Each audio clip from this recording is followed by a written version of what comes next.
Aye baga nagaan dhuftanii maanguddoonni keenya jaarsoleen hayyoliin jaalattoonni Hacaaluu qaaliin sabaa baga nagaan gara guyyaa yaadannoo Hacaaluu Hundeessaa waggaa 6ffaa dhuftanii isin jira. Aye akkuma beekamu Hacaaluu erga du'ee waggaa 6 guuteera. Har'a waggaa 6ffaa isaa kabajaa jira jechuudha. Hacaaluun kan du'e gaafa Juunii 29 bara 2021 ganuma waggaa 6ffaa isaa kabajaa jira jechuudha. Warra asitti argamtanii guyyaa isaa kana yaadachuun leegaasii isaa dhalootaaf dabarsuuf asitti argamtan dhugaa kabajni isiniif malu kabaja guddaa jechootaan ibsamuu hin dandeenyedha. Guddaa galatooma alfaadhaan isin jira. Osoo gara sagantaa keenyatti hin galin dura akkuma aadaa keenyatti akka gadaatti akka safuu Oromootti sagantaa keenya guyyaa har'aa eebban jalqabne jechuudha. Waan lafa nagaa oolche lafa nagaa nawaa bulchu akkanuma yaadannoo goota keenya Hacaaluu yaadachuudha kan dhufe kanneen Rabbi waan inni hawwee darbeef nu haa guutu. Tokkummaa saba keenya baay'ee sabni keenya tokkummaa dheebote mee Rabbi mee tokkummaa baay'ee tanaa baasuuf nuti immoo warras jiru kun ammas boruus egeres nama sabaaf dhaabbatee waliif dhaabbatee wal kabaju nu haa godhu. Egaa guyyaan har'aa kun guyyaa silaa ilma keenya Hacee itti yaadan yoo ta'u gootota biraas itti yaadanna mee waan saba keenya waan isaan dhufaniif waan isaan darbaniif ilaalee mee Rabbi saba keenya tokko nu haa godhu wal nu haa jaalachiisu diinni nurraa fagaatu Rabbi jaalala kana caala kennu nu haa kennu ulaa jiraadhaa Hacee immoo waan nafsi isaa hamaaru haqi isaa keessaa bahu. Sabni keenya xiqqaa guddaan warri har'aasitti argamtan kuni yaadannoo goota keenya Hacaaluutiif itti aansee goototuma hundaayyuu maqaa dhufne waan lakkaa'uuf hin findheef yaadannoo isaaniitiif jecha warri har'aasitti argamtan kuni xiqqaan guddaan ulfaadhaa galatooma isiniin jedha. Hacaaluun qaroo ija bitaatii fi ija mirgaa saba keenyaati. Kanaafuu yaadannoo isaa kanaaf namni hunduu akkuma dhageettanii dhuftanii lafa dhageettanii dhufuu keessaniif galata guddaa qabdanii nama sabaa waliin qoonne nama dajanii tokko ammoo hiriyooma maaliif waliin qoonne saba tokko ta'ee sabni kutaa tokko beerasabiin hunduu akka Hacaaluu sanitti akka mul'attan isin barbaannaa. Ani isinitti guddisu ulfaadhaa galatoomaa isiniin jedha. Yaadannoo Hacaaluu Hundeessaatiif akkasumas guyyaan ka Hacaaluu haa ta'u malee asuma keessatti gootota mara waan kabajuuf dhuftaniif Rabbiin isinirraa jaalatu waan yaaddaniif waan yaaddan cufa Rabbi isin haa guutu. Oromoo Rabbiin afaan tokko haa taasisu. Waan Hacaaluun irratti wareegameef yaada isaa irratti waan inni irratti wareegame Rabbi nu haa beeksisu. Warra haqa isaa barbaadee qotee lafaa baasullee Rabbiin isin haa taasisu. Yaadannoo fi qofa asitti bahuu osoo hin taane maaf yaadannaallee warra beeku Rabbi nu haa taasisu. Guddaa galatooma ulfaadhaa eebbi keessanii hapheen ta'e nutti amaxxanu haamilee keenya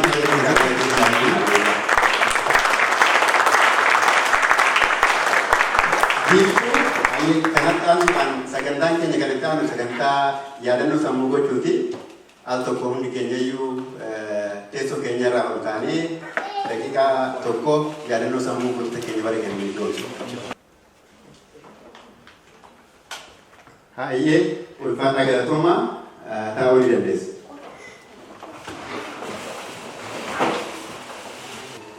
abbaan koree kanaa obbo Dassaalany Haayilee akka haasaa baniisaa nu taasisu kabaja guddaan gara waltajjiitti maafeera.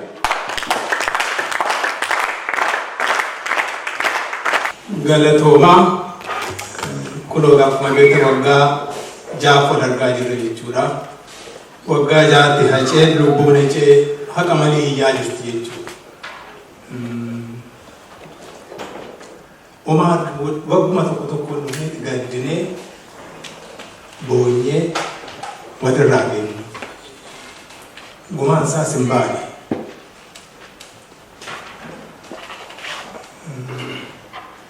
Gumaan immoo nama dhumti kan baasu nama nutu baasa. Nutu baasaa jechuudha. Kanaafuu egaa warra eebbisan nama gumaa saba gumaa baasu na taasisu. Egaa wanti kun haceedhaa kan gochuu dandeenyu amma maalinni waan haceen itti wareegame sana waan haceen itti wareegame sana bakkaan ga'udha. Kan isaa gochuu dandeenyu kanuma kan ittiin isa kabajuu dandeenyu kanuma. Yeroo sana hin kabajne jechuudha isas bakka jirutti nullee garaa nu ciisa jechuudha wanta gochuu dandeenyu kanuma jaalatudha. Haceen egaa inni kaan du'eera jira inni kaan jira jira. Haceen du'eera sii jiras lubbuudhaan foon hin du'eera jireenyaan kun wajjin jira jechuudha bara bara kanaafuu walitti dhufu. Haceen hunduma keessatti dubbata. Nuti keessatti fargina. Kanaaf walitti dhufnee yaadannu jechuudha. Kanaafuu manguddoon qeerroon qarreen akkasumas warri biiloon ilaalaa jirtan namoota saba gumaa baasu nu taasisu jira. Galatoomaa ulfaadha.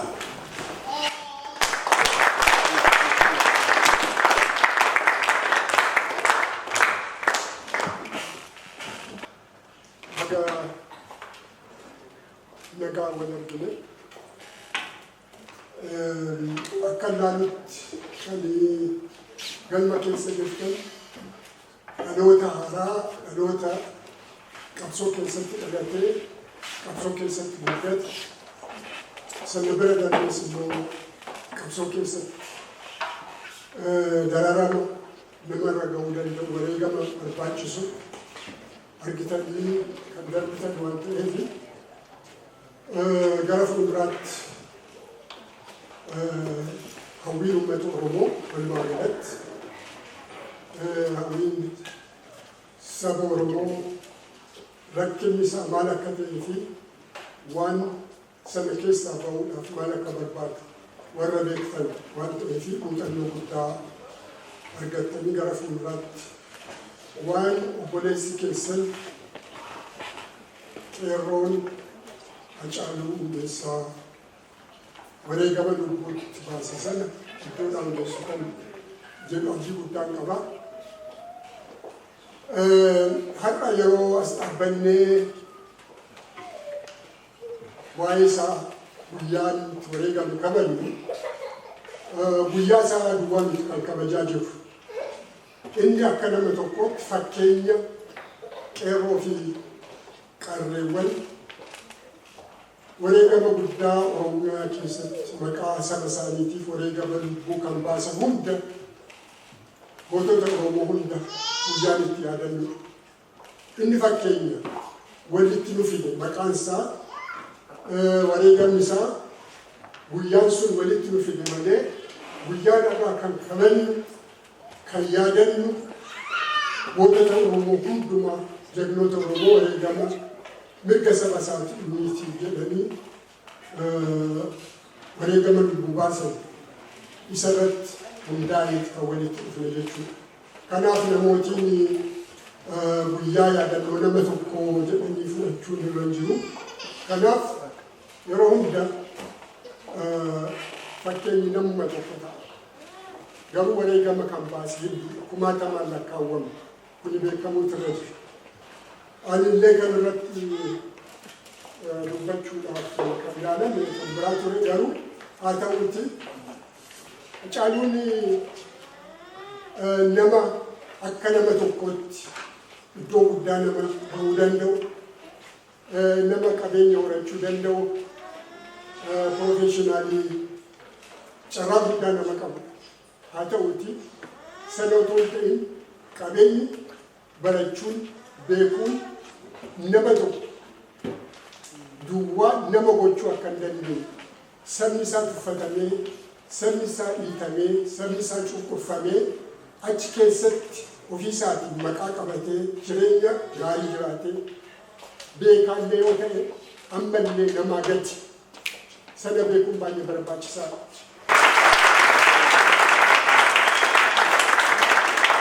Akkuma beekamu marii guyyaa yaadannoo kanatti callisneetu wal tufnee waliin tapannee galuu qofa osoo ta'in waan bu'aa dhalootaaf buusus waliin mari'annee yaada wal jijjiirree galuun baay'ee murteessaadha. Waggaa waggaan asitti wal arganuu fi Haacaaluu qofa yaadachuu fi mootii leegaasii isaatti fufsiisuu fi inni mariiwwan akka mariitti qaban keessaa inni jalqabaa leegaasii Haacaaluu itti fufsiisuuf yaadannoo Haacaaluu kana booda haala kamiin qophaa'u yaadannoo Haacaaluu kana booda haala kamiin qophaa'u qaba jettanii yaaddu. Hayyee yaadicha kan fudhatan Dr. Ishaanodha kabajaa fi callisa guddaan akka hordofnu asumaan isin gaafachuu barbaada. Dureen kun baay'ee bal'aadha. Yeroo gabaabaatti wanni ta'u irratti qophaa'uu barbaachisa. Amma wanni ta'u. Duragaa leegaasiin Haacaaluu guyyaa yaadannoo kana booda akkamitti fufaan jedhudha. Isaan duragaa gaaffii lama kaa'u barbaada. Leegaasiin yookiin hambaa inni dhiisee darbe kun maalidha? Haacaaluun goota keenya hedduu hojjete qabsoo Oromoo bara 1986 dhalatee bara 2020tti kan ajjeesame dhiigni isaa kan naqfame goota keenya dargaggummaa isaatti jalaa wareegameedha ajjeesame. Maal hojjechaa ture? Dhugaa hedduudha. Waggoottii 34 keessaa immoo waggoottii 5 karchallee Amboo keessa dabarsee hidhaa keessatti bakka sanatti hin baradhe iyyuudha waan walaloos sirba waan hundumaa waan hojjechaa ture kana yeroo sana barachaa turedha. Maatiin isaa waliin ta'anii baay'ee hamma isaan kaasaa turanii jabaadhu hidhaan nama jabeessaa jedhuun turan baay'een isaa deemanii dubbisa irraa hin arge tokko. Waa hedduu godheera. Sirbi sun ergaanni qabu seenaa, aadaa, afaan, qabsoo Oromoo sirna garboonfataa kana akkamiin ofirraa kaasnee akkamitti Oromoo walaboomsina kan jedhu mirga namoomaafis dhaabbachaa ture. Jirraa jirtuu yeroo sana yeroo uummanni Oromoo dachiirraa buqqa'ee hidhamee ajjeesamaa yeroo ture gaaffii jiraachuun yeroo gaaffii itti ta'e sana irratti gaaffii sana jirtuu kan jedhu sana. Egaa waan baay'eedhaan inni leegasii isaa hambaan inni nuu dhiisee darbe dandeettii guddaa nama qabudha. Kana leegasiin kun akkamitti darbee jira? Innumtiyyuu gaaffii kakaasee turetu jiru qaarfan kanatu dafee daddafee innumtiyyuu deemaa jirna maaliif galma keenya hin geenyudha. Yeroo baay'ee gaaffii yeroo sanatti barbaachisaa ta'an kakaaseeti waan jedhatu. Itti aansees immoo rakkoon yeroo ammaatu jabbilee keenya jabbilee oolaa jalaa kan nyaatan nu keessa jiru jedhamati rakkoo keessoo qabnu simaa ture. Egaa hambaan isaan kun kan itti darbu dhaloota taanu kanatti ammallee dhaloonni taanu akka argaa jirrutti baay'ee jaboodha. Waa inni jalqabe kana itti fufuudha. Akkuma amma akkamiin itti fufama leegaasiin isaan jedhu akkasuma akka dhuunfaatti asii achi kun ta'e ijaaramuu dammaquu warri hayyootaas immoo marii waltajjii banaa ta'e geggeessuu walirratti hojjechuu tun ta'in garaa bal'inaan obsaa wal dhaga'anii walirraa barachuu namni tokko monopolii beekumsaa qabu walirraa barachuu qabna. Abbaan tokko yaada koo qofaatu mo'aadhaan jedhee waan jechuun qabu bikeenya waliin mari'annee waltajjii yeroo adda addaa banaan ta'e kan walirraa baran qopheessuudhaan dargaggoonni shamarran ijaaramtanii daandii qabsoo sana kan inni haasaa ture raga jechuun raagaa ture iyyuuti. Haala goofaree beetiin ammoo Arsiirraa Wallaggarraa dhufee haqa kumaatama ta'ee dhalateera ergasii as. Waan yeroo sana Oromiyaa walabomte ijaaruun dhaaniiti leegasii sana hambaa Hacaaluutti fufu. Warra kana qopheessitan akkasumas warra sitti argamtan hundi keessanuu ulfaadhaa.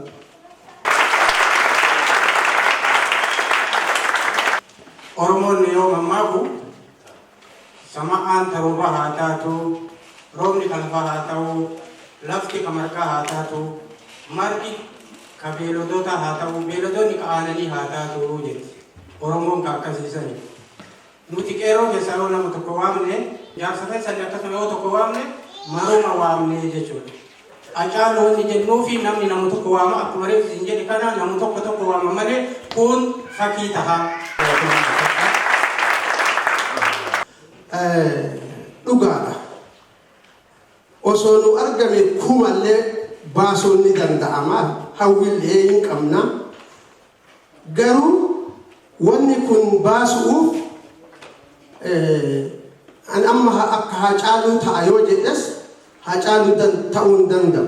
Garuu waan inni bu'uuse kanatti irraa qooda fudhatuu ni danda'a. Nam tokko ufii uf amansiisee mataa ufii amansiisee ummata kiyyaa maal dalaguu qaba jedhee ufii uf amansiisee gara waan dalaguutitti uf amansiisuu kijibaa yookaan sobaa ani ummataa dhaabadhee wal sobuu osoo hin taane kama sammuu isaa irraa kaate yoo qabaate namni fedhee wanni qaroo akkasii finneef hin jiru. Aceen eenyu? Aceen maal yoo jennee ilaalle aceen ogummaa sadii qaba. Tokko artistii sirbaa, lammaffaa aktivistii haqa namaatiin lolu, sadaffaa nama seenaa Oromoo dalage fuula keessatti awwaalame ol baasee har'a sabni Oromoo yaada isaa qooda biyya sana keessatti dabarsee biyya sanatti dhiigni Oromootti dhangala'ee seenaa biyya sanaa keessatti akka sabaatti otoo hin ta'in gatamee ture hundumaa ol baasee fakkeenyis akka fakkeenya Adwaa fuutanii olaaltan qabsoota biyya sana keessatti lolame jaalalaanis ta'u dirqamaanis lolame sana keessatti gootonni sagal namoota keessaa Oromoo wanta ta'uusaa anuurraan bareedama guddoo nama kanaati. Kuni seenaa guddaa. Seenaa Oromoo fuula amma ittiin ilaalu kana. Oromoon immoo as jirra malee saba keenya saba biyya keessa jiru wajjin haqa Oromootiif sana fuuldura Aceeni nama ammayyaa qeerroo hedduutu isa fuudha inni qeerroo hedduu afaan ta'ee mata duree ta'ee malee walloon qabsoo yeroo isaatti kaasanii saba Oromootiif umurii isaanii darbe akka Jeneraal Taaddasaa Birruu, akka Jeneraal Waaqoo Guutuu, akka Jaarraa Abbaa Gadaa walloon kun yeroo sanatti saba Oromootiif nafsii isaanii qaalii kennanii warra dabarsanii namoota sana namoonni nama darbanii keessatti amma Hacaaluun bigaasi waan nu dhiisee qaba. Tokkoffaa Oromoon wal ajjeesuu, wal fixuu, wal dhabuu dhaabachuu qaba. Kan jedhu nu kaase. Kuni waan ammayyaati. Waan amma keessa jirrudha. Lammaffaa Oromoon tokko tahee keessaa ala otoo waliin diigin yoo rakkoo adda addaa qabaate waliin taa'ee haasa'ee akka hiikkatu kan jedhee gorsa akka nama guddaatti nu kenna Aceen. Aceen kan nu dhiise wanti rakkoon Oromoo tokko keessa jiru rakkoo nu qabna gootota keenya yaadanna malee rakkoo kana nu dhiisee deema Aceeni waliin haasofnee rakkoo kana hiikuu dura jechaadha. Gaafa jedhame qaroo akka Haacaaluu fakkaatu kana baasuudhaaf ho'achuudhaaf maal gochuun irra jira kan jedhu gaafii tokko kaasanii turanii warri qophii kana qindeessanii qaroo akkas baafachuudhaaf duraan dursee qaroon namni qabsoo keessatti of kennu namni wareegama baasuudhaaf murteeffate dura ofirratti qabsaa. Onneessaa nama boora gaafa Oromoon asitti du'u kan onneessaa boora dhiyaatti yeroo du'u kan onneessaa boora kaabaaf kibbatti yeroo du'u kan onneessaa boora nama akkasii barbaachisa. Kana gochuudhaaf immoo duraan dursee namni suni ofii isaatii waan uummata isaarra gahuu danda'u waan uummata isaarra gara gahaa jiru ofii isaatii duukaa bu'ee beekuu qorachuudhaaf bifa adda addaatiin beekuu wareegama barbaachisus baasuudhaaf of qopheessuutu irra jira. Warri dhaloonni darbine warri amma umuriin keenya deeme kana booda waan muuxannoo keessa darbine walitti himuu wal barsiisuu garuu isinirraallee gara fuulduraatti haala amma jiru kana waliin gara fuulduraatti qindeessitanii ofii keessanii gara fuulduraatti waan inni wareegameef waan inni du'e sanaaf iddoodhaan gahuudhaaf itti gaafatama akka qabdanii. Tokkummaa tokko ta'uu tokko ta'anii mirga ofiitti falmachuu sanumadha kan nu irra jiru jechuudha. Dubartiin akka dubartiitti yoo jabaattee ijaaramte dargaggoon akka dargaggootti yoo jabaatee ijaaramte hawaasa utuma malee miidhaan inni geessisuutu hin jiru jechuudha. Ijaarsi baqaan nuti isaa ijaarsa. Kanaaf namni akka saamanutti ijaaramee hawaasa qabu yoo utubee kaayyoo aqees galmaan keenya kaayyoo goototi keenya darban cuftitti wareegamaniif kan nu galmaan ga'uu dandeenyu yoo tokko taane yoo ijaaramne qofa saba ijaarame kan waan tokko ta'uu danda'u kan waa gaariitti illee moo kan kaayyoo isaallee galmaan ga'u jechuudha. Hammoonaa akka kaayyoon Oromoo galmaan keenya kan godhe tokkummaa dhaba keenya wal qoqqooduu keenyadha jechuudha. Sanarra kan ijaajjuu qabu akka yaada kiyyaatti jechuudha. Ijaaramuun namuu dubartiin akka dubartiitti dargaggeessa akka dargaggootti yoo ijaarame hawaasa utuba malee hawaasa diigama. Ijaarsi ijaarame garuu hawaasa jalattidha kan inni ta'uu qabu kan jedhu waan gaarii waan itti yaadamuu qabu. Hawaasa utubuudhaa garuu namuu akka jiru of ijaaree hawaasa jalatti hiriiree hawaasa jabaa tokko ta'uu danda'a jechuudha. Kanuma jechuu barbaada. Nama akka Haacaaluu qaroo nama qaroo akka Haacaaluu of keessaa baasuuf maal gochuu wayyaa kan jedhu yookaan immoo maal gochuu barbaachisaa kan jedhudha. Dhugaa dubbachuudhaaf toopikii gaafii cimaadha.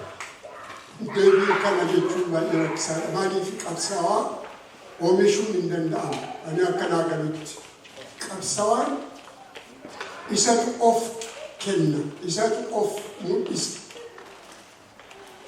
Nama of mul'ise warra dhaloota amma jiru kan kanaaf of qopheessan yoo jiraatan wanti nuti qooddannutu jira. Akka humni isaanii cimu, akka muuxannoo qabaatan, akka gara fuulduraatti iddoo barbaachisu sana gahan wanti waliin qooddannu wanti dhaloota isa darbe irraa baratan wanti immoo isaan irraa barannu hin jiru. Amma as yoo ta'e barsiisaa fi barataa miti kanas ta'u. Kan walirraa barannudha hundi keenya jechuudha. Kanaaf namni kan of kennu akkuma duratti tuqee waan saba isaarra gahu beekee seenaa saba isaa beekee waan keessa darbe sana beekee qabsoo Oromoon keessa dabarsiisan dadhabbiin isaa maal ture ciminni isaa maal ture kan jedhu sana yoo beekuudhaaf hawwii akkasii yoo qabaate gara fuulduraatti sana beekee sana irratti hundaa'ee saba isaatiif waan barbaachisu gochuu yoo danda'e yoo fedhii qabaate of kennee nama of kennutu qabsoo kana gochuu danda'a.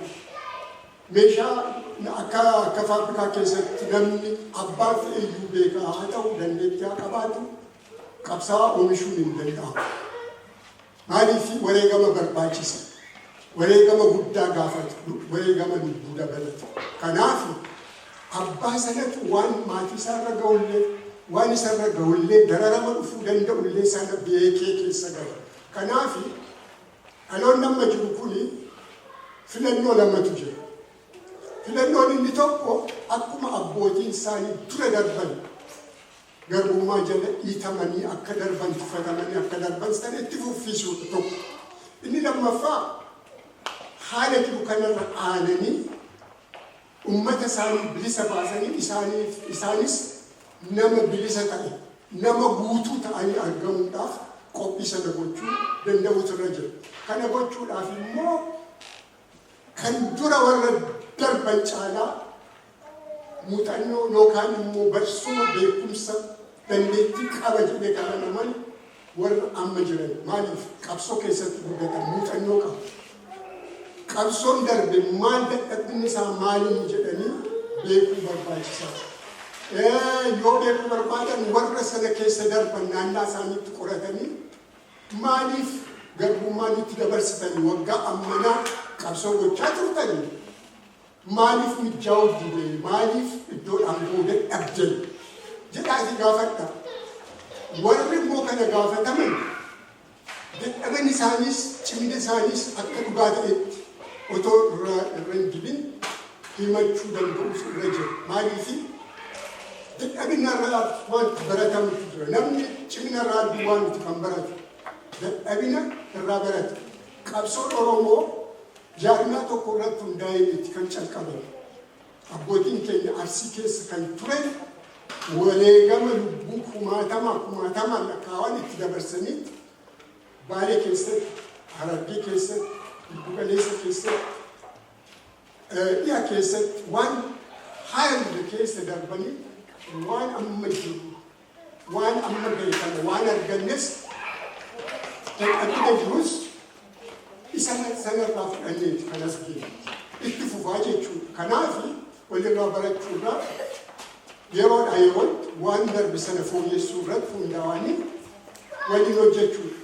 Waliin hojjechuudhaaf iddoo barbaadan ga'uudhaaf immoo akkuma jedhame tokkummaa hundeessaadha, murteessaadha. Namni tokko qobaasaa qabsoo gaggeessuu hin danda'u. Namni xiqqaan qobaasaa qabsoo gaggeessee bilisummaa uummata isaa harka isaa irra kaa'uu hin danda'u. Qabsoon kan uummataati. Qabsoo uummataa sana hoogganuu, tajaajiluu, karaarra buusuu, barsiisuu jechuudha qabsoon. Kana waan ta'eef bifa kanaan akka irratti hojjettan, akka irratti yaaddan, akka of kennitan barbaachisaa. Kun immoo onnee keessan irraa dhufuutu sinirra jira.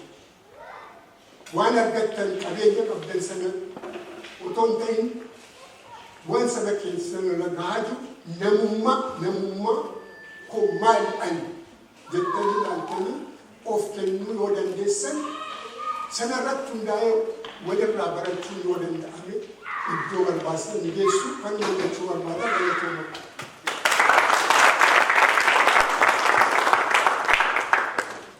Isaaniyyuu waa'ee Hacaaluu dubbataniiru. Ani garuu waa'ee Hacaaluun dura of bare. Itti aansee naannoo dhalatee sana bare. Achi Oromiyaa bare. Erga baree booda haqni akka darbe, dhugaan akka dhokate addaan baafatu ture. Erga addaan baafatee dhugaan Oromoo deebi'uu qaba.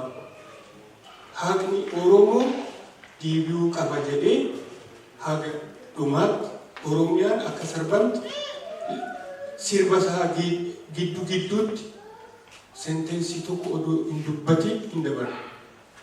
Waa'ee dargaggeessa beeka, waa'ee shamarranii keenya beeka, waa'ee biyya keenya beeka, diina keenya eenyu akka ta'e beeka nutti beeka.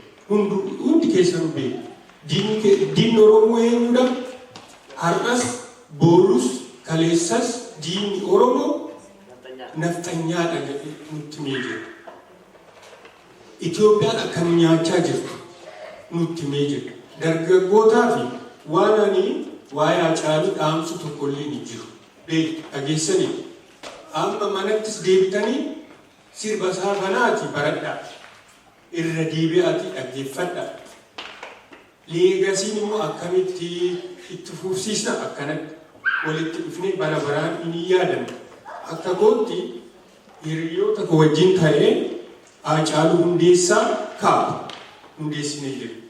Inni kuni maqaan Haacaaluu Hundeessaa lafa kanarraa dhabamsiisuu hin danda'an Nafxanyaan.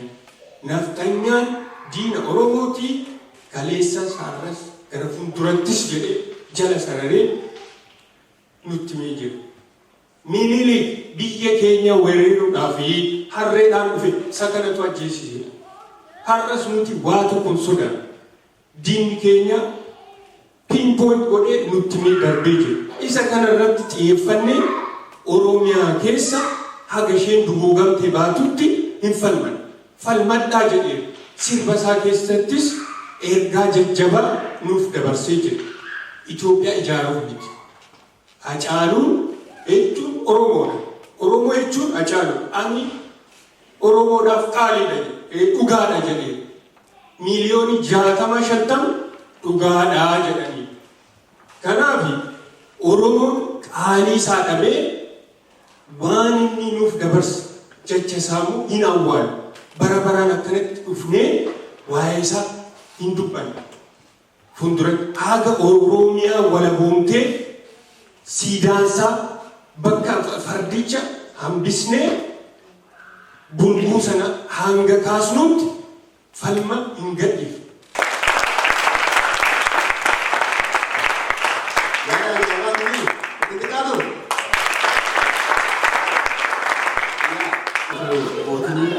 Ini dua mana saya bisa rumah jeraati berbarang jeraati ni ada na.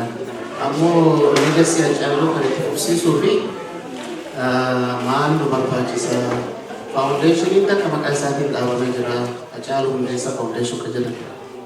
Hundaafi birriin goota kan nuuf hin deebistu ammoo foundation kan guutumuni dirqama keenya hunda waan qabdanii foundation kana gargaaraa bir dhaabbadda isin jedha. Akkasumas ammallee foundation kun bakka adda addaatti gargaarsa biyya keessa godhuun ni jira. Gara biraatti inkaamii qabaatee kan godhaa jiru miti. Inkaamiin sappootuma diasporaa kan kennituuf kan na fakkaata waan qabdanitti qojjedhana utubaa isin jedhu. Haacaaluu Hundeessaa silaa waan isaa namatti manii fixanii haasa'ee jira. Haacaaluun arnu hin jiru ammoo legasiin isaa itti fufaa galatoomaa jajjabaadhaa. Tokkummaa jedhee wallisee waan jiruuf tokkummaallee jabeessa isin jedhan galatoomaa.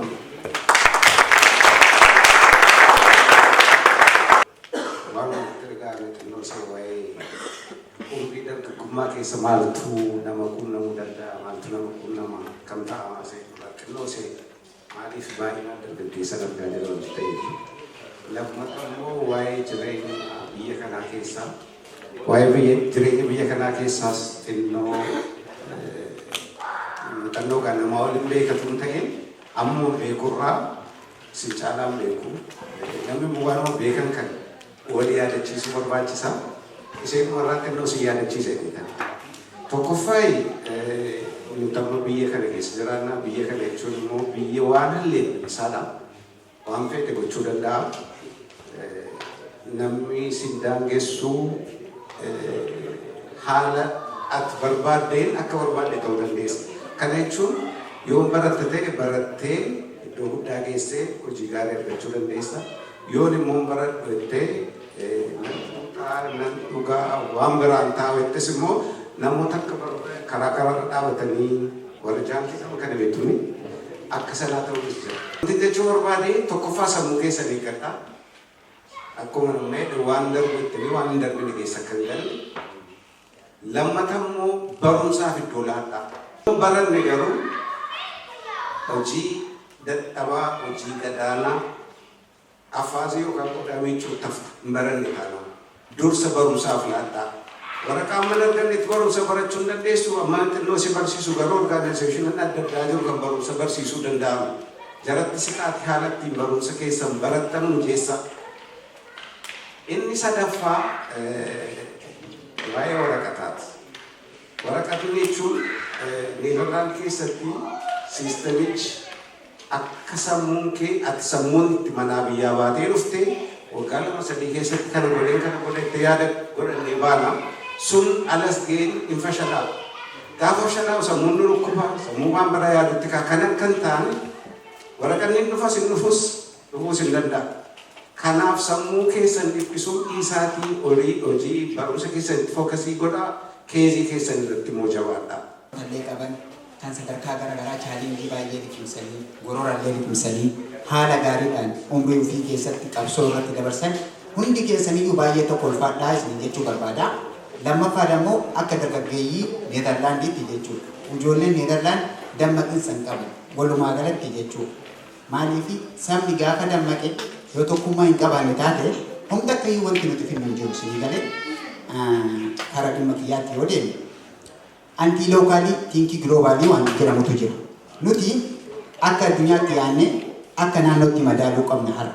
Oromoon maal keessa jirtu yoo jedhan tokkoo keessan reeshoo keessa jiru kiraa. Lammaffaan immoo harree maal baatti? Waan itti fe'an qofa baatti.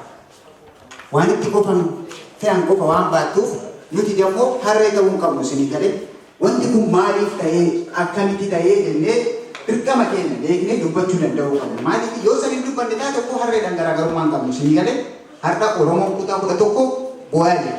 Nuti garuu akka Oromootti camnana guddaa camnee Arsii Baalee Harargee jennee hanga biyya Arabaa irraa kaanee hanga biyya Awurooppaa wal tuffachuu, wal nyaachuu, wal xiqqeessuu, hayyuu keenya kabajuu dhabuu, wal jala yaa'uu dhabuu har'a dargaggeessi Neezerlaand jalatti matana daataan isaanii osoo wal dhageeffatanii kara keessaniinillee yaada babbareedaa nu qooddanii wanta biyya kana keessatti jiru wanta nama miidhu wanta nama fayyadu haala gaariidhaan nu ibsuu keessanii baay'ee tokko galatoomaa isin jedhaa ulfaadhaa isin jaaladhaa isiniin jechuu barbaadeeti. Ana caalu hajadhaan gaafa alii jirri akirame gaafa ni rabbiin araaramu fi guyyaa san ijaan arge. Goota irratti awwaala goota irratti goota san ijaan arge. Gaafa caaluun biyya san keessa turan akka nama takka guyyaa san akkas ifadheen beeku karaa gubbaa deemnee aslan adda kanaan seenee gaafa rasaasii duuban nama keessaa bahu ija kiyyaan akka ilaaleen dhugaa dubbachuu kan jaayinummaa akkas fuuldura dhaabbatee qabsoo Oromoo irra qabsaa'an ture barnoota irra qabsaa'an ture hin baradha biyya kana tarii faamilii kee jijjiiree baradhee waan tokko fiidhee xiinxalli keessan ture malee gootummaa akkasitti rasaasa dura nama dhaabdu san hin qabu ture silaa qabaadhee har'a biyya keessa qabsaa'an malee baqadhee biyya kana dhufu waan ta'eef. Kanaafuu hawaasi as jiru kana ijaaruu qabu faawundeeshinii asitti dhaabdee dargaggeessa asii jiru kan dargaggeessa irras dhufe kana kan waraqaa hin qabne kan boriif ta'e kan duraa baay'inaniin kana dargaggeessi kun ijaaramuu qabu. Asitti gaafa dinagdee hawaasa Oromoo kana si fokkiisa har'a amma taphaa jira. Taphataa jira dargaggeessi gimaashi walakkaan kun maaliif uumamu? Dhimmi kun furamuu qabu. Nama asitti dhimma kana furuu danda'etti nama amma isa dura taa'u kana asitti dhugaa walitti himee waliin deemuu danda'etti hawaasa biyyaa san fayyaduu danda'a hawaasa san gargaaruu danda'a. Saniifuu dargaggeessa kana irratti hojjedhaa. Itti gaafatamummaa baqatinaa waliigaltee uumaa dargaggeessi kun isinuu fayyada biyya kana keessa waan ta'eef jechuu barbaadaa galatoomaa.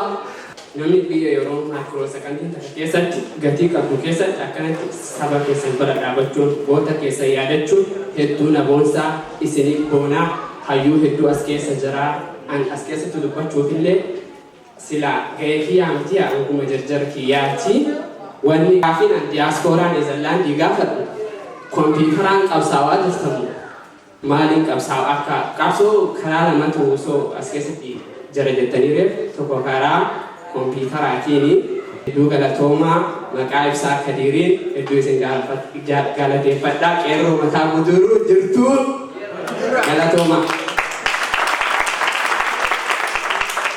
Haacaaluun yoo nu laallu sinni ni ijoollee keessi isaa bilchaata. Nama bilchaata qarallee hin argannu leelatti fakkaate akka isaa. Kun barumsaan irra gahee kun adeemsaan qabsoo irra gahe. Nama osoo deemu osoo duraan dhahan duubatti kufan jenne nama duubaan yoo dhahan duratti kufa osoo hin jenne dura lubbuutii of kenna jedhe jijjiirama guddaa fidee osoo hayyoonni gurguddaan akka isaallee jiru keessatti wareega. Wareegameen dhufu wareege kana irratti uummanni kun dhugaadha. Kabeeku ka isa arge dhiisa sirba isaa dhagahellee imimmaan qabachuu hin dandeenye. Kanaaf Kakka isaa kana haabii bituu keessa dhugaadha kajuu kanuma kanumaan haajabaannu kam akka isaatti yoo amma haasawaa arginu kam akka isaatti jiran keessa ufitti fudhannee akkasumatti hamileellee kenninee fi haajabeessinu haajabaannu kanaaf jedhee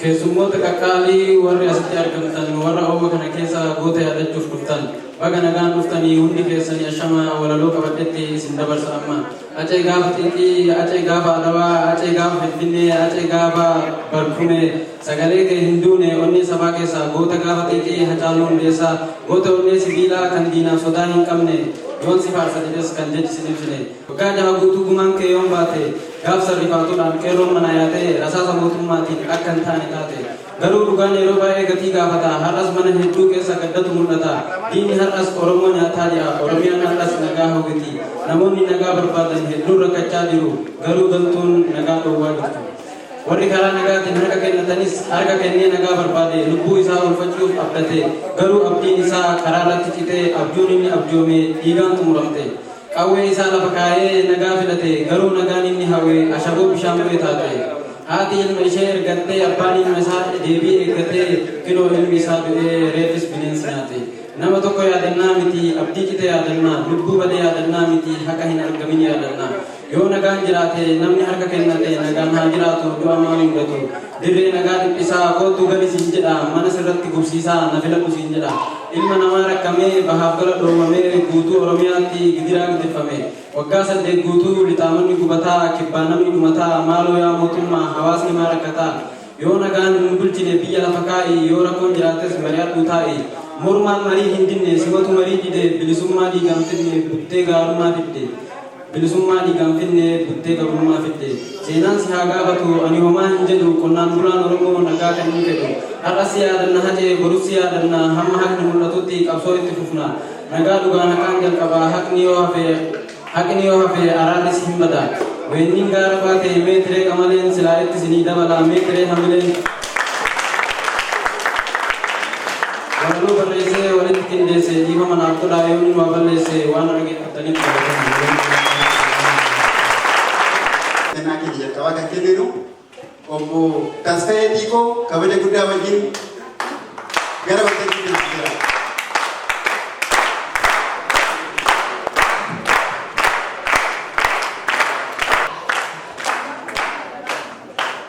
Itti xiqqaatu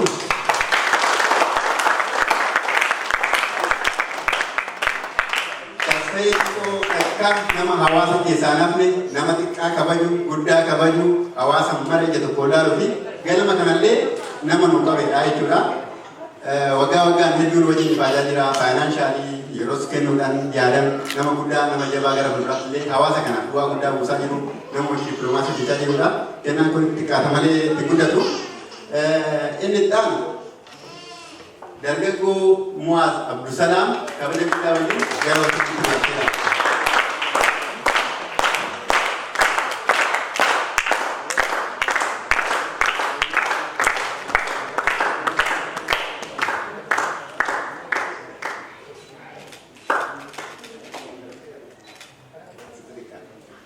Amle sirrit nufa guddaa tokko nu jollee qaroo kana qabna kennaan inni dhaanu ibsaa kadir amle guddaadhaan gara waltajjii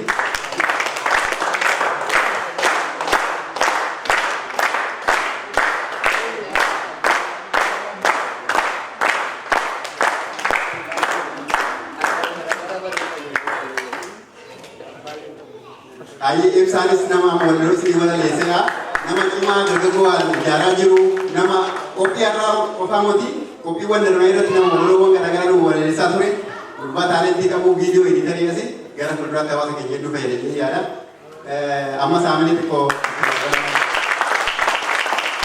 maamiltoota keenyas asumaan haamilee guddaadhaan gara teessa isaanii hambisa.